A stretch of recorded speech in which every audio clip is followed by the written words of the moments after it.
Hello students, स्वागत है आप सभी का पटना शॉर्ट हैंड क्लासेस से।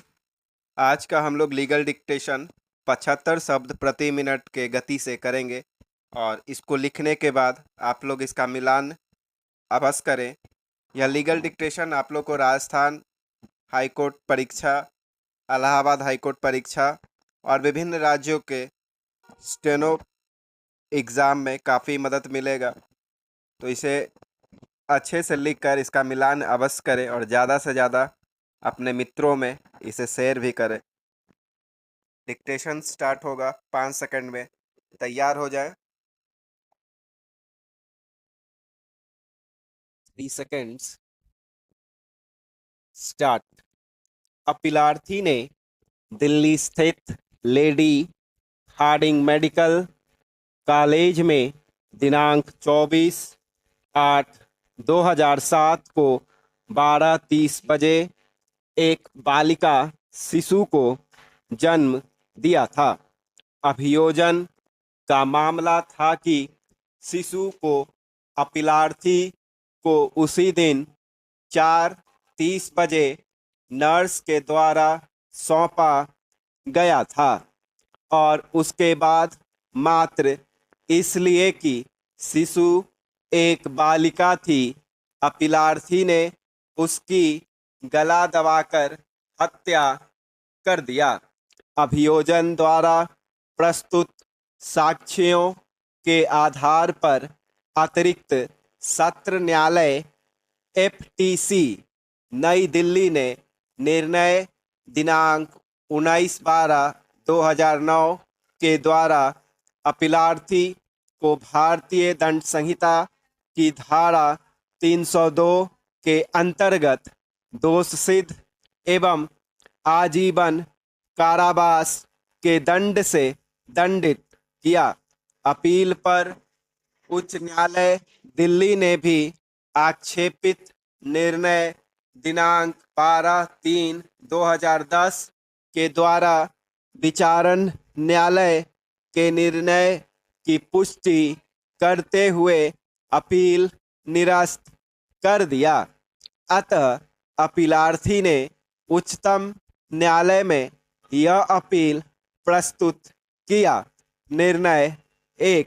इस मामले में अपीलार्थी की दोष सिद्धि केवल परिस्थितिजन्य साक्ष्य पर आधारित है। विचारण न्यायालय ने केवल 2 नर्सों PW8 और PW9 के साक्ष्यों पर विश्वास व्यक्त किया है कि शिशु को 4:30 बजे अपीलार्थी के सौंप दिया गया था और 6:30 बजे बालिका मृत पाई गई थी। पोस्टमार्टम रिपोर्ट में शिशु की मृत्यु गला दबाए जाने के कारण दम घुटने से निष्कर्षित किया गया है।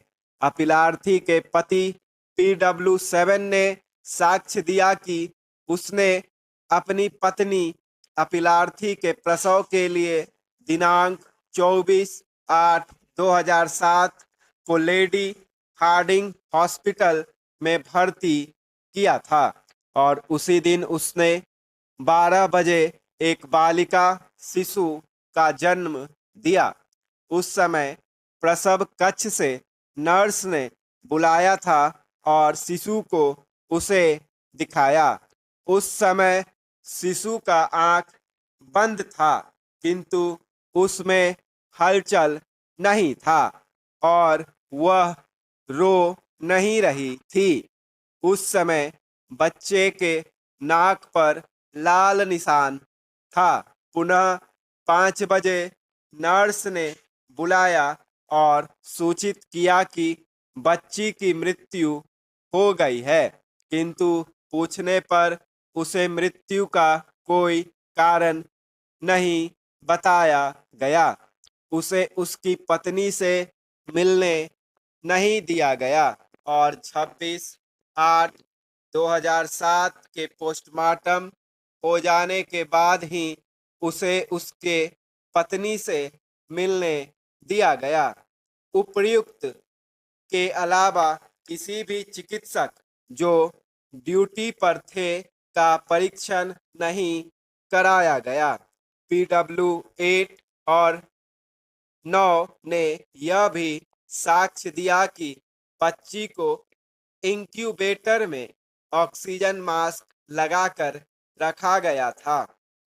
दूसरा, उपर्युक्त के अलावा अभिलेख पर अपीलार्थी के विरुद्ध कोई साक्ष्य नहीं है। पीडब्ल्यू 7 ने साक्ष्य दिया है कि उसके भाई के 3 पुत्रियां हैं और उसे स्वयं 5 वर्ष का एक पुत्र है और वे पति पत्नी एक पुत्री की ही कामना कर रहे थे। अतः यह धारणा बनाया जाना न्यायोचित नहीं होगा कि अपीलार्थी मां ने मात्र शिशु के पुत्री होने के कारण ही उसकी गला घोंटकर हत्या कर दिया, विशेषकर तब जबकि बेहोशी की दवा के कारण वह बेहोशी के प्रभाव में थी।